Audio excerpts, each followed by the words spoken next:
Ito, nag-crave tayo sa tinola. Ito, nagluto tayo ng tinola. Pinis and drumstick nga pala ang ginamit natin. Tapos nilagyan natin ng napakadaming siling dahon at ang sayote. Tara, sumahan nyo kung magluto. Meron tayong bawang, luya, sibuyas, at siling green. So, ayan. Tapos, ito ang sayote. Ito ang napakadaming siling dahon. So, ayan. Ipagsasama-samahin natin siyan sa ating pagluluto. Then, ito yung ating drumstick and wings. Start nating magluto. Nilagyan na natin ng luya. Inuna natin. Then, nilagyan natin ng bawang. Wait na lang natin na medyo pumula yung ating bawang para lumabas ang lasa nito.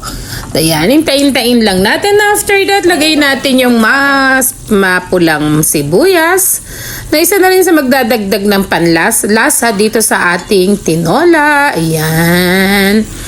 Tapos, hintayin na rin nating matugnas o matunaw itong ating frozen chicken.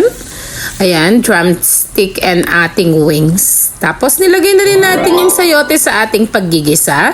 Sabay-sabay na silang lalasa dyan. Then, wait na lang natin ng mga ilang minuto. Lalambot.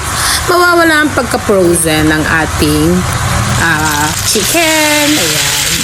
Ayan. Nalagyan na rin natin ng tubig. So, lalagyan na rin natin siya ng siling green.